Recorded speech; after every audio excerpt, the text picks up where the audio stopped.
Hello friends, white board സോണിലേക്ക് സ്വാഗതം. ഇന്ന് നമ്മൾ പോകുന്നത് ലോകത്തിന് മൊത്തം തകിടം മറിച്ച ഒരു പുതിയ കമ്പനിയുടെ അനൗൺസ്മെന്റും അതിന്റെ പിന്നാമ്പുറ കഥകളിലേക്ക് പോകണം. അപ്പോൾ നമ്മൾ പോകുന്നത് ഡീപ് സീക്ക് എന്ന കമ്പനിയിലേക്കാണ്. അപ്പോൾ ഡീപ് സീക്ക് എന്ന കമ്പനി കഴിഞ്ഞ ജനുവരി 20 അവരുടെ ആർട്ടിഫിഷ്യൽ ഇന്റലിജൻസ് മോഡൽ അനൗൺസ് ചെയ്യുന്നു.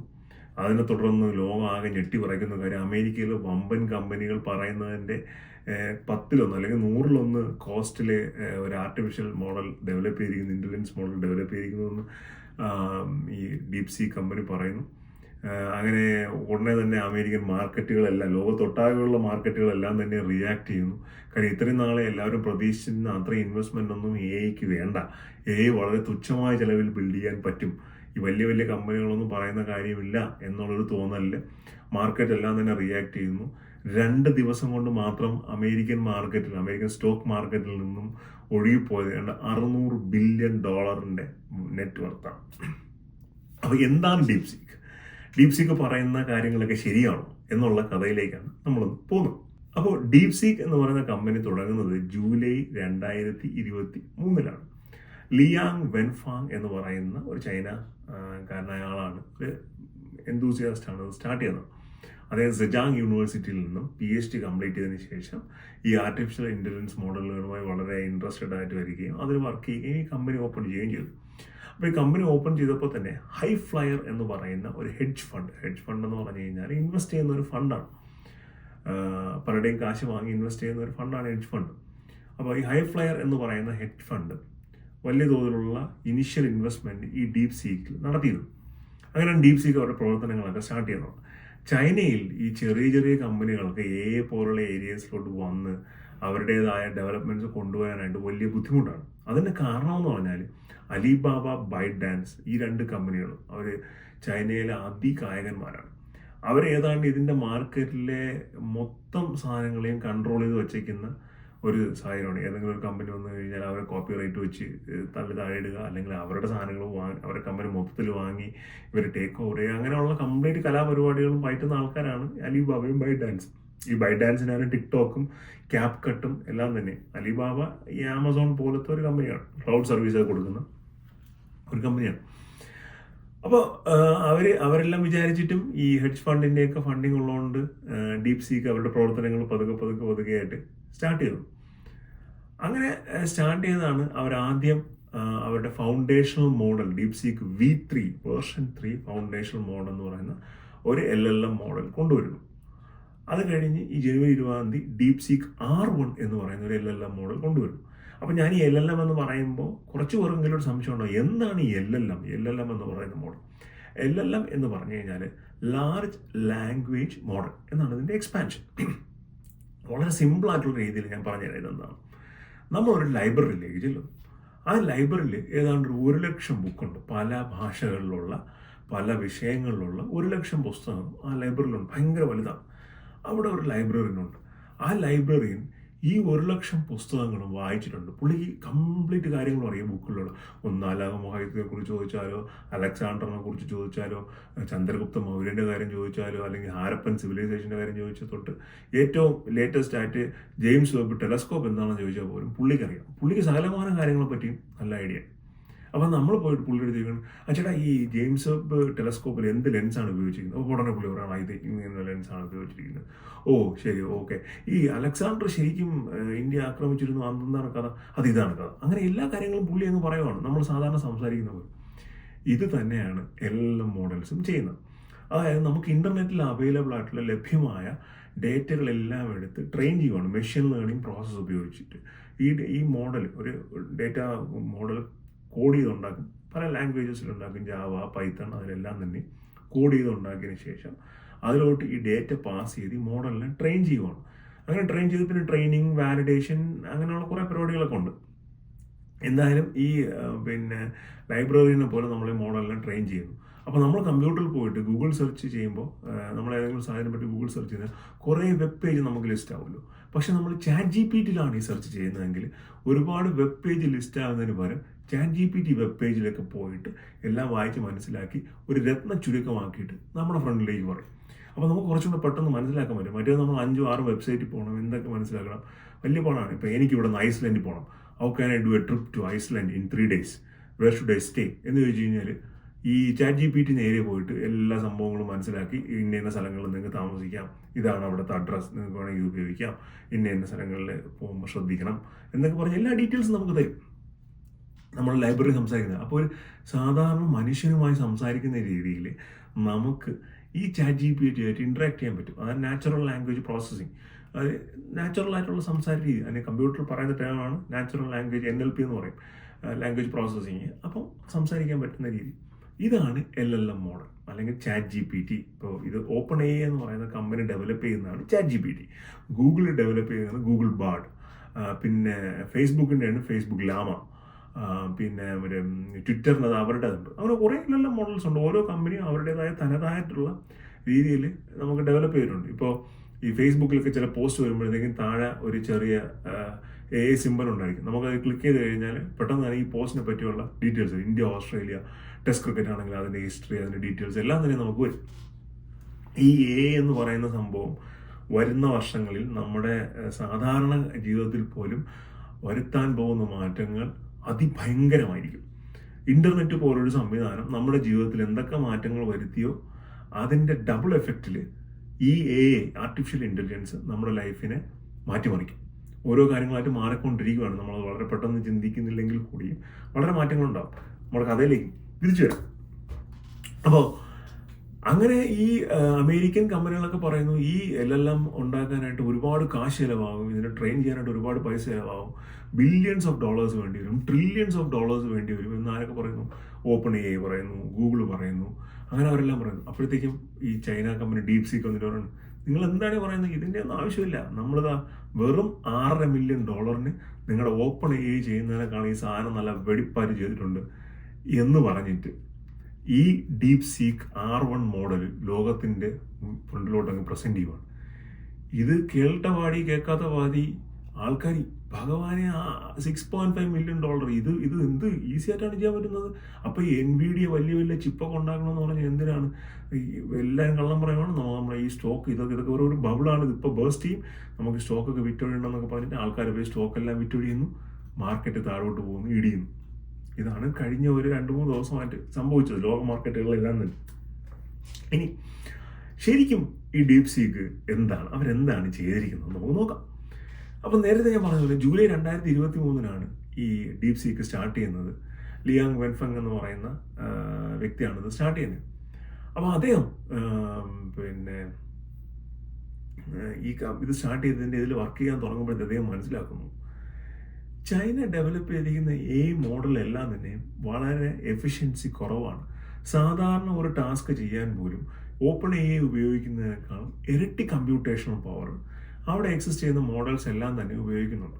അപ്പോൾ അത് ഇദ്ദേഹം മനസ്സിലാക്കി. അത് മാത്രമല്ല, അവർക്ക് വേറെ പ്രശ്നങ്ങളുണ്ടായിരുന്നു. അതായത് OpenAI ഉപയോഗിക്കുന്നത് NVIDIAയുടെ A100 GPU ബ്ലോക്സ് ആണ്, പ്രോസസ്സിംഗ് ബ്ലോക്സ് ആണ് ഉപയോഗിക്കുന്നത്. അപ്പോൾ ആ ചിപ്സ് അല്ലെങ്കിൽ ആ ബ്ലോക്സ് അത് ചൈനയിലോട്ട് എക്സ്പോർട്ട് ചെയ്യാൻ പാടില്ല എന്ന് അമേരിക്ക NVIDIAക്ക് നിർദ്ദേശം കൊടുത്തിട്ടുണ്ട്. ഈ സംഭവം അമേരിക്ക അപ്രൂവ് ചെയ്യുന്ന കൺട്രീസിന് മാത്രമേ കൊടുക്കാവൂ എന്നുള്ള പിന്നെ ഉത്തരവ് NVIDIAക്ക് അവർ കൊടുത്തിട്ടുണ്ട്. അപ്പോൾ അത് കാരണം ചൈനയ്ക്ക് ഏറ്റവും ലേറ്റസ്റ്റ് ആയ ചിപ്സ് ഒന്നും തന്നെ കിട്ടുന്നില്ല. അതൊന്നാമത്തെ പ്രശ്നം. രണ്ടാമത്തെ പ്രശ്നം, അവിടെ ഓൾറെഡി ഉള്ള ചിപ്പുകൾ, അതായത് ഇപ്പോൾ ഉദാഹരണത്തിന് H800 എന്ന് പറയുന്ന NVIDIAയുടെ ഒരു ഗ്രാഫിക് ആക്സിലറേറ്റർ ഉണ്ട്. ചിപ്പല്ല, ഇതിൻ്റെ ഒരു പ്രോസസ്സിംഗ് യൂണിറ്റ്. അപ്പോൾ ആ പ്രോസസ്സിംഗ് യൂണിറ്റ് അതിൻ്റെ കപ്പാസിറ്റി ഹാഫായിട്ട് ക്യാപ്പ് ചെയ്തേക്കുകയാണ്. എന്ന് വെച്ചാൽ ഫുൾ കപ്പാസിറ്റിയിൽ അത് വർക്ക് ചെയ്യില്ല, അത് ഹാഫ് കപ്പാസിറ്റിയിൽ വർക്ക് ചെയ്യുള്ളൂ. അതിൻ്റെ memory bandwidth around 3.6 terabytes per second ആണ്. ഒന്ന് ആലോചിക്കുന്നത്, ടെറാബൈറ്റ്സ് പെർ സെക്കൻഡ്. അതിനെ 2 ടെറാബൈറ്റ്സ് പെർ സെക്കൻഡ് ആക്കിയിട്ടാണ് അവർ വർക്ക് ചെയ്യുന്നത്. അത് NVIDIA തന്നെ ക്യാപ്പ് ചെയ്തേക്കുന്നതാണ്, അവർക്കൊന്നും ചെയ്തിട്ടില്ല. പിന്നെ അതിൻ്റെ കുഡ പ്രോസസ്സേഴ്സൊക്കെ ഡിസേബിൾ ചെയ്തിട്ടുണ്ട്. അങ്ങനെ കുറേ പരിപാടികളുണ്ട്. അപ്പോൾ ചുരുക്കത്തിൽ പറഞ്ഞാൽ ഇതിൻ്റെ പ്രവർത്തന ശേഷിയെ പകുതിയാക്കി കുറച്ചിട്ടുണ്ട്. അതാണ് അതിൻ്റെ ഒരു ചുരുക്കം. അപ്പോൾ ഇതെല്ലാം വച്ചിട്ടാണ് ഈ ചൈനീസ് ആൾക്കാർ വർക്ക് ചെയ്തുകൊണ്ടിരുന്നത് AIയുടെ. അപ്പോൾ ഈ ലിയാങ് മനസ്സിലാക്കി ഇത് വളരെ ലെസ് എഫിഷ്യൻ്റ് ആയ പ്രോസസ്സാണ്, ഞാൻ ഇതിനെ മാറ്റണം, ഇത് കൂടുതൽ എഫക്റ്റീവായിട്ട് ട്രെയിൻ ചെയ്താൽ മാത്രമേ ഇത് മാറ്റാൻ പറ്റുള്ളൂ എന്ന് അദ്ദേഹം മനസ്സിലാവും. അദ്ദേഹം കൊണ്ട് തന്നെ ഒരു ടീമിനെയൊക്കെ സംഘടിപ്പിച്ച് കൂടുതൽ പ്രോസസ് ആയിട്ടുള്ള കൂടുതൽ എഫിഷ്യൻ്റ് ആയിട്ടുള്ള ഒരു പ്രോസസ് മോഡൽ ഡെവലപ്പ് ചെയ്യാൻ സ്റ്റാർട്ട് ചെയ്തു. അങ്ങനെ ലിയാങ്ങും അദ്ദേഹത്തിൻ്റെ ടീംമേറ്റ്സും കൂടെ ഈ ഡീപ് സീക്കിൻ്റെ LLM മോഡലിൽ വർക്ക് തുടങ്ങി കഴിയുമ്പോൾ അവരുടെ സെർവർ കോൺഫിഗറേഷൻ അവർ സെറ്റ് ചെയ്യുവാണ്. സെർവർ കോൺഫിഗറേഷൻ എങ്ങനെയാണെന്ന് പറഞ്ഞാൽ 256 സെർവർ നോഡുകൾ, ഓരോ സെർവർ നോഡിലും 8 H800 NVIDIAയുടെ GPU ആക്സലറേറ്റേഴ്സ്, അതെല്ലാം ഇന്റർലിങ്ക് ചെയ്തേക്കാണ് അവർക്ക് ഷെയർഡ് മെമ്മറി ക്രിയേറ്റ് ചെയ്യാനായിട്ട്. ആ 8 കൂടെ ചേർത്തിട്ട് ഈ 256 കിട്ടിയാണ് 2048 GPUവിൻ്റെ ഒരു എഫക്റ്റ് അവർ ക്രിയേറ്റ് ചെയ്യുവാണ്. ഈ ക്രിയേറ്റ് ചെയ്തത് കൂടെ ഇത് പോരാഞ്ഞിട്ട് പിന്നെ അവർ ഒരുപാട് ചേഞ്ചസ് ഇതിൻ്റെ അകത്ത് വരുവാണ്. കാരണം അവർക്ക് മനസ്സിലായി ഇത് എഫിഷ്യൻസി ഉണ്ടാകണമെങ്കിൽ ഇതിൻ്റെ മെമ്മറി യൂസേജ് കുറയ്ക്കണം എന്നുള്ള കാര്യം മനസ്സിലായി. അങ്ങനെ മെമ്മറി യൂസേജ് കുറയ്ക്കാനായിട്ട് അവർ കുറേ കോഡിങ് അഡ്ജസ്റ്റ്മെൻറ്റ്സ് ഒക്കെ ചെയ്തു. അങ്ങനെ മെമ്മറി യൂസേജ് അവരെ അഡ്ജസ്റ്റ് ചെയ്ത് കുറച്ച് വരുന്നു. അത് അവരുടെ റിസൾട്ട്സിനും കാണാം. നമ്മൾ ഡീപ് സീക്കിൻ്റെ അടുത്തൊരു ക്വസ്റ്റ്യൻ ചോദിച്ചു കഴിഞ്ഞാൽ ഡീപ് സീക്ക് അത് ഇപ്പോൾ ഈ ഒരു സംഭവം ഏതെങ്കിലും ഒരു പർട്ടിക്കുലർ ലൈൻ ഓഫ് കോഡാണ് ചോദിക്കുന്നത്, ആ കോഡ് മാത്രം നമുക്ക് ഔട്ട്പുട്ട് ആയിട്ട് തരും. നേരെ മറിച്ച് നമ്മൾ ചാറ്റ് GPT പോയിട്ട് ഇന്ന കോഡ് നമ്മൾ എങ്ങനെ എഴുതണമെങ്കിൽ ചാറ്റ് GPT ഫുൾ ഒരു എക്സാമ്പിൾ സഹിതം വളരെ കോണ്ടെക്സ്റ്റുവൽ ആയിട്ടൊരു കോഡ് നമുക്ക് തന്നിട്ട് പറയും ഇതാണ് കോഡ്, ഇങ്ങനെയാണ് ഇത് വർക്ക് ചെയ്യുന്നത്, അതിൻ്റെ കമൻറ്റിങ്ങും എല്ലാം ഉണ്ടായിരിക്കും. അതായത് ചാറ്റ് GPT കാര്യങ്ങൾ മനസ്സിലാക്കാൻ കുറച്ചും കൂടെ എളുപ്പമായിരിക്കും. പക്ഷേ ഡീപ് സീക്കിൽ ആക്യുറേറ്റ് ആൻസേഴ്സ് മാത്രം, അതായത് ഒരു ക്വസ്റ്റ്യൻ ചോദിച്ചാൽ അതിൻ്റെ ആൻസർ മാത്രം. അപ്പം അങ്ങനെ ചെയ്യുന്നതിലൂടെ മെമ്മറി യൂസേജ് അവർ വളരെയധികം കുറച്ചു. On top of that communication overhead കുറച്ചു. എന്താണ് കമ്മ്യൂണിക്കേഷൻ ഓവർഹെഡ് എന്ന് പറഞ്ഞു കഴിഞ്ഞാൽ, ഈ GPU ഉണ്ടല്ലോ, GPU പ്രോസസ്സിങ് യൂണിറ്റ് ഈ ഡേറ്റ പ്രോസസ് ചെയ്യാൻ ഡേറ്റയ്ക്ക് വേണ്ടി വെയിറ്റ് ചെയ്യുവാണ്. അതേസമയം ഈ പൈപ്പ് ലൈൻ പ്രോസസ്സ് ഉണ്ട്, ഈ ഡേറ്റ എടുത്തുകൊണ്ട് വരുന്ന പൈപ്പ് ലൈൻ പ്രോസസ്സ് സിമ്പിൾ ടേംസിൽ പറയുന്നതാണ്, വളരെ കോംപ്ലിക്കേറ്റഡ് ആണ് ഇംപ്ലിമെന്റ് ചെയ്യുമ്പോഴത്തേക്കും. ഡേറ്റ എടുത്തുകൊണ്ട് വന്ന് പൈപ്പ് ലൈൻ പ്രോസസ്സ് ഡേറ്റ എടുത്തുകൊണ്ട് വന്ന് GPUവിന് കൊടുക്കുകയാണ്. GPU പ്രോസസ്സ് ചെയ്തിട്ടാണ് നമുക്ക് ഔട്ട്പുട്ട് തരുന്നത്. അപ്പോൾ ഈ പൈപ്പ് ലൈൻ പ്രോസസ്സിൽ പല സെക്ഷൻസ് ഉണ്ട്. ആ സെക്ഷൻസിലെല്ലാം എഫിഷ്യൻസീസ് കൊണ്ടുവന്നു. L3 ക്യാഷസ് ഉപയോഗിക്കുക, കമ്മ്യൂണിക്കേഷൻ ഓവർഹെഡ് മാറ്റുക. മാത്രമല്ല അവർ 2 ഡ്യുവൽ പൈപ്പ് അൽഗോരിതം എന്ന് പറഞ്ഞിട്ട് പുതിയ അൽഗോരിതം അവർ ഡെവലപ്പ് ചെയ്തു. അത് മാത്രമല്ല അതിനകത്ത് പാരലിസം എന്ന് പറയുന്നൊരു കോൺസെപ്റ്റ് ഉണ്ട്, 2-3 കാര്യങ്ങൾ ഒരുമിച്ച് ചെയ്യുന്നത്. അപ്പോൾ അവരുപയോഗിച്ച ഒരു ലോജിക്ക് എന്ന് പറഞ്ഞാൽ ഡേറ്റ പാരലിസം എന്ന് പറയുന്ന ഒരു പ്രോസസ്സാണ് അവർ യൂസ് ചെയ്തത്, ഡീപ് സീക്ക് യൂസ് ചെയ്തത്. നമ്മുടെ ചാറ്റ് GPT യൂസ് ചെയ്യുന്ന ടെൻസർ പാരലിസം എന്ന് പറഞ്ഞാൽ വേറൊരു കോണ്ടെക്സ്റ്റ് ആണ്. അതിൻ്റെയൊക്കെ ഡീറ്റെയിലോട്ട് പോയി കഴിഞ്ഞാൽ ഒരുപാട് ടെക്നിക്കലായിട്ട്. അപ്പോൾ ചുരുക്കത്തിൽ പറഞ്ഞു കഴിഞ്ഞാൽ ഇതിൻ്റെ പ്രോസസ്സിൽ അവർ നല്ല രീതിയിലുള്ള എഫിഷ്യൻസി കൊണ്ടുവന്നു. എങ്ങനെ കൊണ്ടുവന്നു? ഔട്ട്പുട്ടുകളിൽ വരുന്ന കോണ്ടെക്സ്റ്റുകൾ പലതും എടുത്ത് മാറ്റി ആക്യുറേറ്റ് ആൻസേഴ്സിലേക്ക് ഫോക്കസ് ചെയ്ത് അവരുടെ ചേഞ്ചസ് കൊണ്ടുവന്നു. എന്നിട്ട് അവർ മോഡൽ ഡെവലപ്പ് ചെയ്തു. ഞാൻ പറഞ്ഞല്ലോ ഫൗണ്ടേഷണൽ മോഡലാണ് അത് കഴിഞ്ഞാണ് ഈ R1 നമുക്കിപ്പോൾ ജനുവരി 20 വന്ന മോഡൽ R1 മോഡലാണ്. R1 മോഡൽ കുറച്ചും കൂടെ ഫൈൻ ട്യൂൺഡ് ആണ്, സൂപ്പർവൈസ്ഡ് ആണ്. ഈ സൂപ്പർവൈസ്ഡ് ലേണിംഗ്, അൺസൂപ്പർവൈസ്ഡ് ലേണിംഗ് അങ്ങനെയൊക്കെ ഉണ്ട് മെഷീൻ ലേണിംഗിൻ്റെ. സംഭവം വളരെ സിമ്പിളാണ്. ഇതിനേക്കാളും ഇത് first version V3, R1 second version V3 കുറച്ചും കൂടെ ബെറ്ററാണ്. R1 എന്ന് പറഞ്ഞാൽ സെക്കൻഡ് വേർഷൻ V3 എന്നല്ല, R1 എന്ന് പറഞ്ഞാൽ സെക്കൻഡ് വേർഷൻ, അത് കുറച്ചും കൂടെ ബെറ്റർ മോഡലാണ്. അപ്പോൾ അങ്ങനെയാണ് ഇവർ ഇതിൻ്റെ ഡെവലപ്മെൻറ്റും മറ്റു കാര്യങ്ങളൊക്കെ ചെയ്തത്. ഇതിൻ്റെ ഡീറ്റെയിലോട്ട് നമുക്ക് പോകുകയാണെങ്കിൽ അവരുടെ വൈറ്റ് പേപ്പർ തന്നെ പബ്ലിഷ് ചെയ്തിട്ടുണ്ട്, ഇത് എങ്ങനെയാണ് ചെയ്തത് എന്നുള്ള ഒരു ഏതാണ്ട് 19 പേജ് നീളമുള്ള ഒരു വൈറ്റ് പേപ്പർ, ഒരു പേജ് ദൈർഘ്യമുള്ള വൈറ്റ് പേപ്പറാണ്. അത് വായിക്കാം. അത് വായിച്ചു കഴിഞ്ഞാൽ ഇവിടെ ഹാർഡ്വെയർ കോൺഫിഗറേഷൻ എന്താണ് എന്നൊക്കെ മനസ്സിലാക്കാം. ഈ 2048 കോർ ഉപയോഗിച്ചിട്ട് 100% എഫിഷ്യൻസി, ഒരു ചിപ്പും 100% എഫിഷ്യൻ്റ് ആയിട്ട് വർക്ക് ചെയ്യില്ല. It is extremely hard 100% efficiency നമുക്ക് കൊണ്ടുവരാനുണ്ട്. ഒരു മെഷീനും എഞ്ചിനും 100% എഫിഷ്യൻസിയിൽ വർക്ക് ചെയ്യില്ല. അത് ലോ ഓഫ് എനർജിയാണ്. പക്ഷേ ഇവർ പറയുന്ന കമ്മ്യൂണിക്കേഷൻ സംഭവങ്ങൾ, മെമ്മറി അഡ്ജസ്റ്റ്മെൻറ്റ്സും കമ്മ്യൂണിക്കേഷൻ ചേഞ്ച് പിന്നെ ഓവർഹെഡും ഒക്കെ മാറ്റുമ്പോൾ ഏതാണ്ട് 100% എഫിഷ്യൻസിയോട് അടുപ്പിച്ച് വർക്ക് ചെയ്തിരുന്നു എന്നാണ് ഇവർ പറയുന്നത്. ആ എഫിഷ്യൻസി മൂലം ഈ 2048 GPU എന്ന് ഞാൻ പറഞ്ഞല്ലോ, അതിൻ്റെ 4 ഇരട്ടി പെർഫോമൻസ്, ഏതാണ്ട് എത്ര പെട്ടെന്ന് 4 കൊണ്ട് മൾട്ടിപ്ലൈ ആണെങ്കിൽ എൻ്റെ 8000 സംതിങ് GPUs ഉള്ള അത്രയും പെർഫോമൻസ് അവരുടെ ഹാർഡ്വെയർ സെറ്റപ്പിന് ഉണ്ടായിരുന്നു എന്ന് അവർ അവകാശപ്പെടുന്നു. അവർ അവകാശപ്പെടുന്നു എന്ന് പറയുമ്പോൾ ഇത് വേറെ ആരും ട്രൈ ചെയ്ത് നോക്കിയിട്ടില്ല. ഇത് ഡീപ് സീക്ക് മാത്രം ട്രൈ ചെയ്ത് നോക്കിയ ഒരു സാധനമാണ്. ഇവരുടെ കോഡ് ബേസ് ഇവർ ഓപ്പൺ സോഴ്സിൽ അവൈലബിൾ ആക്കിയിട്ടുണ്ട്. നമുക്ക് GitHub എന്ന് പറയുന്ന ഒരു കോഡ് റെപ്പോസിറ്ററി ഉണ്ട്. നമ്മൾ ഒരാണെങ്കിൽ ഒരു കോഡ് ബാങ്ക് എന്നൊക്കെ വേണമെങ്കിൽ പറയാം. പൈസോൺ ബാങ്ക് കിട്ടുന്ന പോലെ കോഡ് നമുക്ക് എവിടെ കൊണ്ട് ഇടണമെന്ന് പറഞ്ഞാൽ GitHubൻ്റെ അകത്തുകൊണ്ട് ഇടാം. അങ്ങനെ GitHubൻ്റെ അകത്തുനിന്ന് നമുക്ക് കോഡ് എടുക്കാൻ പറ്റും. അപ്പോൾ ഇവർ ഡെവലപ്പ് ചെയ്ത കംപ്ലീറ്റ് കോഡും പൈത്തൺ ലാംഗ്വേജ് ഉള്ള കോഡും എല്ലാം അവിടെ തന്നെ ഉണ്ട്, നമുക്ക് എടുക്കാൻ പറ്റും. പക്ഷേ ഇവിടെ ഹാർഡ്വെയർ കോൺഫിഗറേഷനിൽ പല സ്ഥലത്തും ഇവർ വളരെ വേഗമായിട്ടുള്ള ഡീറ്റെയിൽസ് ആണ് കൊടുത്തിരിക്കുന്നത്. ഇനി അഥവാ ഈ സാധനങ്ങൾ മനസ്സിലാക്കി അത് ആരെങ്കിലും റീക്രിയേറ്റ് ചെയ്താൽ മാത്രമേ ഇവർ പറയുന്ന രീതിയിൽ ഇത് അച്ചീവബിൾ ആണോ എന്ന് നമുക്ക് മനസ്സിലാക്കാനായിട്ട് സാധിക്കത്തുള്ളൂ. അതൊരു എക്സാമ്പിൾ, ഒരു കാര്യം നമ്മൾ മനസ്സിൽ കീപ്പ് ചെയ്യേണ്ട ഒരു കാര്യമാണ്. ഇനി വേറൊരു കാര്യം എന്താണെന്ന് പറഞ്ഞാൽ, അപ്പോൾ മോഡലുണ്ട്, മോഡൽ ഔട്ട്പുട്ട് വന്നു. ഇനി ഇവരുടെ മോഡൽ എന്തെങ്കിലും അഡ്വാൻറ്റേജ് ഉണ്ടോ എന്ന് ചോദിച്ചാൽ അഡ്വാൻറ്റേജ് ഉണ്ട്. ഇവർ ഹൈ പ്രൊഫഷണൽ ആയിട്ടുള്ള മെട്രിക്സ് ഡിസൈൻ ചെയ്തിട്ടുണ്ട്, ഡേറ്റ പ്രോസസ്സിംഗ് മെട്രിക്സ്. അതുകൊണ്ട് തന്നെ മാത്സ് കാൽക്കുലേഷൻസിൽ, മാത്സിൻ്റെ കാര്യത്തിൽ ഓപ്പൺ എയേക്കാളും പെർഫോമൻസ് കൂടുതലാണ് ഈ ഡീപ് സീക്കിന്. സാധാരണ ചാറ്റ് GPT മോഡലുകളിൽ പിന്നെ ഏറ്റവും കൂടുതലും പ്രോബ്ലം വന്നിട്ടുള്ളത് മാത്സ് ഇക്വേഷൻസ് ആണ്. മാത്സ് അത്ര നല്ലവണ്ണം മനസ്സിലാകുന്ന ഒരു സാധനമല്ല ചാറ്റ് GPT. ബാക്കി കോഡ് അടിക്കാൻ നല്ലതാണ്, ബാക്കിയുള്ള കാര്യങ്ങൾക്ക് നല്ലതാണ്. എന്നാൽ മാത്സ് അത് അത്ര എളുപ്പത്തിൽ മനസ്സിലാക്കാൻ പറ്റില്ല, നമ്മൾ ചാക്കോ മാഷി പറഞ്ഞ പോലെ.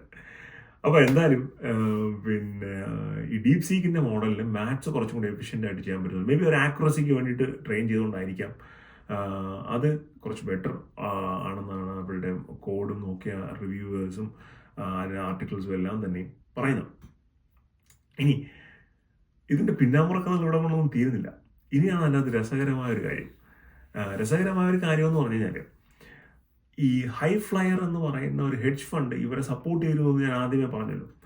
അപ്പോൾ അവർ ഈ NVIDIAയുടെ A100 ചിപ്സ് ഒരു വലിയ സ്റ്റോക്ക് പൈല് ഈ US ഒരു ബാൻ കൊണ്ടുവരുമെന്ന് ആൻറ്റിസിപ്പേറ്റ് ചെയ്ത് പ്രതീക്ഷിച്ച് അവരൊരു വലിയ സ്റ്റോക്ക് പൈല് കീപ്പ് ചെയ്തായിരുന്നു. ഏതാണ്ട് 10,000 GPUs അവർ കീപ്പ് ചെയ്തെന്നു ചിലർ വിശ്വസിക്കുന്നു. എന്നാൽ 50,000 വരെയാണെന്ന് ചില സോഴ്സസ് പറയുന്നു. എത്രയാണെന്ന് കൃത്യമായിട്ട് അവർ പറഞ്ഞിട്ടില്ല. The question is, deep seek ഈ A100 ചിപ്സ് ഉപയോഗിച്ചിട്ടുണ്ടോ അവരുടെ V3 മോഡലിൻ്റെ ട്രെയിനിങ്ങിനായിട്ട്? കാര്യം അവർ പറഞ്ഞ ഈ 2048 പിന്നെ GPU വെച്ചിട്ട് V3 മോഡൽ ട്രെയിൻ ചെയ്യാൻ സാധ്യമല്ല. അത് ഭയങ്കര എക്സ്ട്രീംലി ഡിഫിക്കൽട്ടാണ്. ഈ ഇതിനെ പറ്റിയുള്ള ചർച്ച ചെയ്യുന്ന സയൻറ്റിസ്റ്റ് ഗ്രൂപ്പുകളെല്ലാം തന്നെ ഉള്ളതെന്ന് വെച്ചാൽ ഒരു ഒരു ഡിബേറ്റബിൾ ടോപ്പിക് എന്ന് പറഞ്ഞാൽ how they were able to do that with അത്ര മീസ്ലി പ്രപ്പോർഷൻ. അതെന്ന് പറഞ്ഞാൽ നമ്മളൊരു പോർഷെ കാർ ഇറക്കിയിട്ട് നമ്മളൊരു Formula 1 റേസ് പോയി ജയിച്ചു എന്ന് അവർ പറയുന്നതാണ്. ചൈനയിലൊരു Formula 1 കാർ റേസ് നടന്നു, അവിടെ ഇവരൊരു പോർഷെ കാർ കൊണ്ടുവന്നു. ആ പോർഷെ അല്ലെങ്കിൽ ചൈനയുടെ ഏതെങ്കിലും ഒരു ബ്രാൻഡ് കാർ കൊണ്ടുവന്നു, അത് Formula 1 കാറിനെ ബീറ്റ് ചെയ്തു എന്ന് പറയുന്നത് പോലെയാണത്. കാരണം വെച്ചാൽ അത് പ്രാക്ടിക്കലി പോസിബിൾ അല്ല. പക്ഷേ നമുക്ക് കറൻ്റ്ലി ഒരു അയൺ കർട്ടൻ പോളിസി ഫോളോ ചെയ്യുന്ന രാജ്യമാണ് ചൈന. ചൈനയ്ക്ക് വെളിയിൽ പോകുന്ന എല്ലാ കാര്യങ്ങളും ചൈനീസ് കമ്മ്യൂണിസ്റ്റ് പാർട്ടി വളരെ സെൻസർ ചെയ്ത് ക്ലിയർ ചെയ്ത് വിടുവാണ് പല കാര്യങ്ങളും. ഈ അടുത്ത് തന്നെ ചൈന ഒരു 5th generation fighter jet release ചെയ്തിരുന്നു എന്ന് പറഞ്ഞിരുന്നു. പക്ഷേ വളരെ ഗ്രാൻഡായിട്ട് ലോകത്തിന് മുമ്പിൽ പ്രസൻറ്റ് ചെയ്യേണ്ട സാധനം ആരോ അവരുടെ വീടിൻ്റെ ബാക്ക് ചെയ്യുന്നിട്ട് ഒരു മൊബൈൽ ക്യാമറയിൽ എടുത്ത വീഡിയോയിൽ അതൊരു ചൈനീസ് 5th ജനറേഷൻ ഫൈറ്റർ ജെറ്റാണ് എന്നൊക്കെ പറഞ്ഞ് അമേരിക്കയുടെ F-35 മറ്റൊക്കെ കമ്പയർ ചെയ്യുന്ന രീതിയിലുള്ള വാർത്തകളൊക്കെയാണ് വന്നത്. പക്ഷേ അതിന് വലിയ പ്രാധാന്യമൊന്നും ഉണ്ടായില്ല. കാര്യം അങ്ങനെ ഒരു ഫൈറ്റർ ജെറ്റ് ഉണ്ടാക്കണമെങ്കിൽ ജസ്റ്റ് ഒരു മാനുഫാക്ചറിങ് കപ്പാസിറ്റി അല്ലെങ്കിൽ സപ്ലൈ ചെയിൻ എബിലിറ്റി മാത്രം പോരാ, ഭയങ്കരമായി ഇന്നോവേറ്റീവ് ആകണം എന്നുള്ള ചില കാര്യങ്ങളൊക്കെ ഉണ്ട്. അപ്പോൾ അതുകൊണ്ട് തന്നെ ചൈനയ്ക്ക് അകത്ത് നിന്ന് പല പേഴ്സണലി ഞാൻ 100% വിശ്വസിക്കുന്ന ഒരാളല്ല. അപ്പോൾ ഇവർ പറഞ്ഞിരിക്കുന്ന ഈ മോഡലിനാണോ ഈ ഡീപ് സീക്കിൻ്റെ ഫൗണ്ടേഷൻ മോഡലിൻ്റെ ട്രെയിനിങ് നടന്നിരിക്കുന്നത് എന്ന് സംശയമാണ്. അൺലെസ് അത് ആരെങ്കിലും റെപ്ലിക്കേറ്റ് ചെയ്തില്ലെങ്കിൽ നമുക്കത് 100% വിശ്വസിക്കാനായിട്ട് സാധിക്കില്ല. പക്ഷേ അവരങ്ങനെ ആ ഹാർഡ്വെയർ നോഡ് ക്രിയേറ്റ് ചെയ്തില്ല അല്ലെങ്കിൽ അതിന് ബുദ്ധിമുട്ടുണ്ട് എന്നൊക്കെ ആണെങ്കിലും അവർ A100 ചിപ്സ് ഉപയോഗിച്ചിട്ടുണ്ടോ അതും കൂടെ നമുക്കറിയണം. കാര്യം ലിയാങ് പറയുന്നുണ്ട് അദ്ദേഹത്തിന് വാസ്റ്റ് കമ്പ്യൂട്ടിംഗ് റിസോഴ്സിലോട്ട് ആക്സസ് ഉണ്ടായിരുന്നു, പലർക്കും ട്രൈ ചെയ്യാൻ പറ്റാത്ത പല കാര്യങ്ങളും ട്രൈ ചെയ്യാനുള്ള എബിലിറ്റി അദ്ദേഹത്തിന് ഉണ്ടായിരുന്നു. പക്ഷേ അദ്ദേഹം A100 ചിപ്സോ അങ്ങനെ യാതൊന്നും തന്നെ മെൻഷൻ ചെയ്തില്ല. ഈ ഹൈ ഫ്ലയർ ഈ കമ്പനിയിൽ ഇൻവെസ്റ്റ് ചെയ്തുകൊണ്ട് തന്നെ അവർ ഈ സ്റ്റോക്ക് പൈലോട്ടുള്ള ആക്സസ് ലിയാങ്ങിനും ടീമിനും കൊടുത്തിരുന്നോ, whether they have used it എന്നുള്ള രീതിയിലൊക്കെ വലിയ ചർച്ചകൾ നടക്കുന്നുണ്ട്. അത് മാത്രമല്ല, ഇവരൊരു R1 മോഡൽ കൊണ്ടുവന്നപ്പോൾ ഈ R1 മോഡൽ എന്ന് പറഞ്ഞാൽ ഈ യൂസേഴ്സ് ലൈക്ക് V3 മോഡൽ അതിൻ്റെ ബാക്ക് ആൻഡ് ലോജിക് എങ്ങനെയാണ്, ഈ ഒരു നമ്മൾ വേറെ ലാംഗ്വേജിൽ നിന്ന് സൂപ്പർവൈസ്ഡ് ലേണിംഗ് നടത്തിയ ഔട്ട്പുട്ട് എടുത്തിട്ട് പിന്നെ ഞാൻ അതിൻ്റെ പുറത്തൊരു മോഡൽ ബിൽഡ് ചെയ്യുന്ന പോലെയാണ്. അത് ഇപ്പോൾ ചാറ്റ് GPT അതിനെപ്പറ്റിയൊക്കെ അങ്ങനെ ചെയ്തുകൊണ്ടിരിക്കുകയാണെന്ന് തോന്നുന്നു. ലൈക്ക് നമുക്ക് വരുന്ന ഫീഡ്ബാക്കിൻ്റെ പുറത്തും അതിനെയും പഠിക്കുന്ന, അതിനെ അത് ലേണിങ്ങിന് ഉപയോഗിക്കുന്ന രീതിയിൽ. ഇപ്പോൾ ഈ പിന്നെ റൂമേഴ്സ് കറക്റ്റ് ആണെന്നുണ്ടെങ്കിൽ R1 വർക്ക് ചെയ്യുന്നത് വേറെ ഒരു മോഡൽ ബാക്ക് എൻഡിൽ റൺ ചെയ്ത് കൊടുത്ത ഔട്ട്പുട്ടിന്റെ പുറത്ത് R1 പിന്നെ ഒരു മോഡൽ ബിൽഡ് ചെയ്തെടുത്തിരിക്കുന്നു എന്നുള്ളതാണ്. കാര്യം ഓൾറെഡി ഒരു മോഡൽ കംപ്ലീറ്റ്ലി പോയി സിങ്ക്രണൈസ് ചെയ്ത സാധനങ്ങളൊക്കെ സെറ്റ് ചെയ്തതിന് ശേഷം R1 അതിന്റെ മുകളിൽ എക്സിക്യൂട്ട് ചെയ്യണം. സോ ഇത് ഓൾറെഡി സിങ്ക്രണൈസ് ചെയ്ത സാധനങ്ങൾ ചെയ്ത മോഡൽ ഏത് ചിപ്സെറ്റിലാണ് റൺ ചെയ്തിരിക്കുന്നത് എന്നുള്ളത് വലിയൊരു ക്വസ്റ്റ്യൻ തന്നെയാണ്. അത് നമുക്ക് അറിയാനായിട്ട് നിവർത്തിയില്ല. പക്ഷേ ഡീപ് സീക്ക് എന്ന് പറഞ്ഞാൽ ഒരു പുതിയ മോഡലാണ്. നമ്മൾ ചൈനീസ് ആണെന്ന് പറഞ്ഞാൽ എല്ലാ കാര്യത്തിലും തള്ളിക്കളയേണ്ട കാര്യമൊന്നുമില്ല. ലോകത്തിന്റെ മാനുഫാക്ചറിങ് ക്യാപിറ്റലാണ് ചൈന. പക്ഷെ നമുക്ക് ക്ലിയർ ആയ പ്രിസൈസ് ആയിട്ടുള്ള ഇൻഫർമേഷൻസ് വെളി വന്നില്ലെങ്കിൽ ഇത് എങ്ങനെ ബിൽഡ് ചെയ്തു എന്ന് നമുക്ക് ഒരിക്കലും പറയാനായിട്ട് സാധിക്കില്ല. ഇത് പോസിബിൾ ആണോ എന്നുള്ള കാര്യം പറയാൻ സാധിക്കില്ല. എന്റർപ്രൈസ് സ്കെയിലിൽ കമ്പനീസ് ഒക്കെ അഡോപ്റ്റ് ചെയ്യണമെന്നുണ്ടെങ്കിൽ അവർക്ക് ആ ട്രാൻസ്പാരൻസി വേണം. ആരെങ്കിലും വന്നൊരു കാര്യം പറഞ്ഞു കഴിഞ്ഞാൽ ഓക്കെ ഇത് എങ്ങനെ ചെയ്തു എന്നുള്ളത് നമുക്ക് അറിയണം. ഏറ്റവും ബെസ്റ്റ് എക്സാമ്പിൾ ആണ് തെറാനോസ് എന്ന് പറഞ്ഞിട്ടൊരു കമ്പനി ഉണ്ടായിരുന്നു ഈ അടുത്തായിട്ട്. US വന്നാണ്. അവർ ഒരു തുള്ളി ബ്ലഡ് എടുത്തു കഴിഞ്ഞാൽ അതിൽ നിന്നും എല്ലാ ഡിസീസും കണ്ടുപിടിക്കാൻ പറ്റും, ടെസ്റ്റ് കണ്ടുപിടിക്കാൻ പറ്റും, എൻ്റെ ഒരു മെഷീനുണ്ട് എന്നൊക്കെ പറഞ്ഞ് ഇൻവെസ്റ്റേഴ്സിനെ കബളിപ്പിച്ച് കുറെ കാശൊക്കെ എടുത്തായിരുന്നു. അവസാനം അവർ ശിക്ഷിച്ച് ജയിലിലായി പോയി അവർ. അപ്പോൾ unless there is A transparency ഇത് എങ്ങനെ ഇംപ്ലിമെന്റ് ചെയ്തു, ഇതാണ് നമ്മുടെ റിയൽ ആർക്കിടെക്ചർ. ഇത് ഈ ആർക്കിടെക്ചറിലാണ് ട്രെയിൻ ചെയ്തത്. അത്തരത്തിലുള്ള ഒരു ക്ലിയർ കട്ട് ഇൻഫർമേഷൻ പബ്ലിക്കിന് അവൈലബിൾ അല്ല എന്നുണ്ടെങ്കിൽ deep seek is just like another model. Obviously improvements ഉണ്ടാവും ചാറ്റ് GPT സംബന്ധിച്ചിടത്തോളം. പക്ഷേ അത്തരം ഇംപ്രൂവ്മെന്റ്സ് എന്ത് സ്കെയിലിലാണ് വരുന്നത്? ഇപ്പോൾ എന്നെ സംബന്ധിച്ച് ഞാനൊരു ക്വസ്റ്റ്യൻ ചാറ്റ് GPTയോട് ചോദിക്കുമ്പോൾ ചാറ്റ് GPT അതിൻ്റെ കോണ്ടെക്സ്റ്റുവലി എനിക്കൊരു ആൻസർ തരുന്നതാണ് എന്നെ സംബന്ധിച്ച് ഏറ്റവും നല്ലത്. ഞാനിപ്പോൾ പറയുകയാണ് ഇന്ത്യയിൽ സൗത്ത് ഇന്ത്യയിൽ സഞ്ചരിക്കാൻ പറ്റിയ സ്ഥലങ്ങൾ എന്തെല്ലാം എന്ന് ചോദിച്ചു കഴിഞ്ഞാൽ എനിക്കൊരു 4 ലിസ്റ്റ് വരുവാണ്. പത്മനാഭസ്വാമി ക്ഷേത്രം, ബൃഹദീശ്വര ക്ഷേത്രം, അല്ലെങ്കിൽ അതിരപ്പള്ളി വാട്ടർഫാൾസ്, അങ്ങനെയൊക്കെ ഒരു 2-3 സ്ഥലങ്ങൾ പേര് തന്നാൽ എനിക്ക് പ്രത്യേകിച്ച് യൂസ് ഒന്നുമില്ല. അതാണ് ആക്യുറേറ്റ് ആൻസർ. ഈ സ്ഥലങ്ങളിലൊക്കെ നിങ്ങൾക്ക് പോകാം. പക്ഷേ കോണ്ടെക്സ്റ്റുവൽ ആൻസർ എന്ന് പറഞ്ഞു കഴിഞ്ഞാൽ ഇപ്പോൾ കേരളത്തിൽ തിരുവനന്തപുരത്താണ്, തിരുവനന്തപുരത്ത് നിങ്ങൾ ഇങ്ങനെ എത്താം, ഈ രീതിയിൽ ട്രാവൽ ചെയ്യാം, അവിടെ താമസിക്കാനായിട്ട് ഇതൊക്കെ ഉപയോഗിക്കാം, അതിരപ്പള്ളി വെള്ളച്ചാട്ടം ഇന്ന സ്ഥലത്താണ്, അവിടെ നിങ്ങൾക്ക് ഇതൊക്കെ ഉപയോഗിക്കാം. അങ്ങനെയുള്ളൊരു ആൻസർ നമുക്ക് തരുമ്പോഴാണ് contextual answer. Chat GPT current നമുക്ക് അത്തരത്തിലുള്ള കോണ്ടെക്സ്റ്റുവൽ ആൻസർ തരുന്നുണ്ട്. പിന്നെ രണ്ടിൻ്റെയും വളരെ ക്ലിയർ ആയിട്ട് നമ്മുടെ മുന്നിൽ വെച്ച് അനലൈസ് ചെയ്താൽ മാത്രമേ ഏതാണ് ശരിക്കും മികച്ചത്, ഏതാണ് പിന്നെ പൊള്ളയായത് എന്നൊക്കെ നമുക്ക് മനസ്സിലാക്കാൻ പറ്റത്തുള്ളൂ. But as A matter of fact necessity is A mother of invention എന്നാണ് പറയുന്നത്. എന്നുവെച്ചാൽ നമുക്ക് ആവശ്യമുണ്ടെങ്കിൽ നമ്മൾ കണ്ടുപിടിച്ചിരിക്കും. ഈ ചൈനയിലോട്ട് പിന്നെ ചിപ്പ് കൊടുക്കാത്തതും അവരെ അഡ്വാൻസ്ഡ് ടെക്നോളജീസ് നിന്ന് മാറ്റി നിർത്തുന്നതെല്ലാം ഒരു പരിധിവരെ അമേരിക്ക ഹെൽപ്പ് ചെയ്യുമായിരിക്കും. പക്ഷേ അതിനും അപ്പുറം ലോങ് ടേം ചൈന അവരുടേതായ ടെക്നോളജീസ് ഡെവലപ്പ് ചെയ്യുകയും കയറി വരികയും ചെയ്യും. അങ്ങനെയാണ് എപ്പോഴും ഹ്യൂമാനിറ്റിയുടെ കാര്യത്തിൽ നമ്മൾ ഉണ്ടായ കാലം തൊട്ടേ അങ്ങനെയാണ്. ഇപ്പം നമ്മുടെ ഭാരതത്തിൽ അല്ലെങ്കിൽ ഇന്ത്യയിൽ നമ്മുടെ ന്യൂക്ലിയർ ടെസ്റ്റ് നടത്തുന്ന സമയത്ത് ആദ്യം നമുക്ക് ആ ടെക്നോളജി തരില്ല എന്ന് പറഞ്ഞു. നമ്മളത് ഡെവലപ്പ് ചെയ്തു, സ്വന്തമായിട്ട് ഡെവലപ്പ് ചെയ്തു. നമ്മൾ ടെസ്റ്റ് ചെയ്ത് നോക്കി. ISR നമ്മൾ ആദ്യം റോക്കറ്റ് പിന്നെ വിക്ഷേപിച്ചുകൊണ്ടിരുന്നത് റഷ്യൻ പിന്നെ സാറ്റലൈറ്റ് വിക്ഷേപിച്ചുകൊണ്ടിരുന്നത് റഷ്യൻ റോക്കറ്റ്സിലായിരുന്നു. പിന്നെ നമ്മൾ തന്നെ GSLVയും PSLV ഉണ്ടാക്കി. അതിൽ GSLV നമുക്ക് ടെക്നോളജി തരില്ല എന്ന് പറഞ്ഞ് നമ്മൾ സ്വന്തമായിട്ട് ഡെവലപ്പ് ചെയ്തു. സോ നമുക്കൊരു ടെക്നോളജി ഒരാൾക്ക് കൊടുക്കില്ല, അല്ലെങ്കിൽ ഒരു ജനവിഭാഗത്തിന് കൊടുക്കില്ല എന്ന് പറഞ്ഞാൽ അവർ സ്വന്തമായിട്ട് അതിനെ ഓൾട്ടർനേറ്റീവ് ഡെവലപ്പ് ചെയ്യും. ഒരു കുഴപ്പമില്ല. പിന്നെ അത് മാത്രമല്ല, ഈ നമ്മുടെ ഏഷ്യൻ കൺട്രീസിന്റെ പൊതുവിലുള്ള, പ്രത്യേകിച്ചും സൗത്ത് ഏഷ്യൻ കൺട്രീസിന്റെ പൊതുവിലുള്ള ഒരു നേച്ചറാണ് വളരെ കോസ്റ്റ് കുറഞ്ഞ രീതിയിൽ കാര്യങ്ങൾ ചെയ്യുക എന്നുള്ളത്. ഇന്ത്യ, ചൈന, തായ്ലാൻഡ്, സിംഗപ്പൂർ, ആ ഭാഗത്തുള്ള എല്ലാ രാജ്യങ്ങൾക്കും വളരെ കുറഞ്ഞ ചിലവിൽ കാര്യങ്ങൾ ചെയ്യാനായിട്ട് സാധിക്കും, മാനുഫാക്ചറിങ് ചെയ്യാനായിട്ട് സാധിക്കും കമ്പയർഡ് ടു വെസ്റ്റേൺ സ്റ്റാൻഡേർഡ്സ്. അത് കാലാകാലങ്ങളായി നമ്മൾ പ്രൂവ് ചെയ്തതാണ്. അപ്പോൾ ഓവറോൾ ഡീപ് സീക്ക് എന്ന് പറയുന്ന കമ്പനിയെ കുറിച്ച് നമ്മൾ അങ്ങനെ പേടിക്കേണ്ട കാര്യങ്ങളൊന്നുമില്ല. അങ്ങനെ ഭയങ്കര ഒരു വലിയ പേടിയല്ല, അങ്ങനെ വലിയ വെറീഡ് അല്ലെങ്കിൽ ഒരു ഇത് like China has conquered everything എന്നുള്ള രീതിയിലൊന്നും നമ്മൾ ചിന്തിക്കേണ്ട കാര്യമില്ല. ഇത് ജസ്റ്റ് ലൈക്ക് അനദർ ടെക്നോളജിക്കൽ പിന്നെ മൈൽ സ്റ്റോൺ ആണ്. ഇവർ ഒരുപാട് പുതിയ കാര്യങ്ങൾ ചെയ്തിട്ടുണ്ട്. ഞാൻ നേരത്തെ പറഞ്ഞു മാത്തമാറ്റിക്കൽ ഓപ്പറേഷനും മറ്റുമൊക്കെ ആയിട്ട് ഒരുപാട് പുതിയ കാര്യങ്ങൾ ചെയ്തിട്ടുണ്ട്. അതൊക്കെ വേറൊരു മോഡൽ വരും, അവർ ഇതുപോലെ ലേൺ ചെയ്യും, അവരടുത്ത സംഭവം കൊണ്ടുവരും. അങ്ങനെയാണ് നമ്മളെപ്പോഴും ആസ് എ ഹ്യൂമാനിറ്റി നമ്മൾ മുന്നോട്ട് പോകുന്നത്. ഇതിൽ China, India, America, Pakistan, Sri Lanka അല്ലെങ്കിൽ അങ്ങനത്തെ യൂറോപ്പ്, ജർമ്മനി അങ്ങനെയൊന്നുമില്ല. നമ്മളെല്ലാം മനുഷ്യരാണ്. ആസ് എ ഹോൾ നമ്മളൊരു സാധനം ഡെവലപ്പ് ചെയ്യും, അല്ലെങ്കിൽ നമ്മളെ കൂടെയുള്ള ആൾക്കാർ അതിൻ്റെ മുകളിലൊരു സാധനം ഡെവലപ്പ് ചെയ്യും, പിന്നെ ഒരു മുകളിലൊരു സാധനം ഡെവലപ്പ് ചെയ്യും. അങ്ങനെ സ്റ്റാക്ക് ചെയ്താണ് നമ്മൾ എപ്പോഴും നമ്മൾ പ്രോഗ്രസ് ഉണ്ടാക്കിയിട്ടുള്ളത്. അപ്പോൾ പെട്ടെന്നുള്ളൊരു ഫ്രണ്ട്സി റിയാക്ഷനാണ് ഇതിൻ്റെ കോസ്റ്റും മറ്റു കാര്യങ്ങളൊക്കെ കണ്ടപ്പോൾ എന്നാണ് എനിക്ക് തോന്നുന്നത്. അല്ലാണ്ട് പ്രത്യേകിച്ച് അങ്ങനെ വെറീഡ് ആവാനുള്ള സാധ്യതകളൊന്നും തന്നെ ഇല്ല.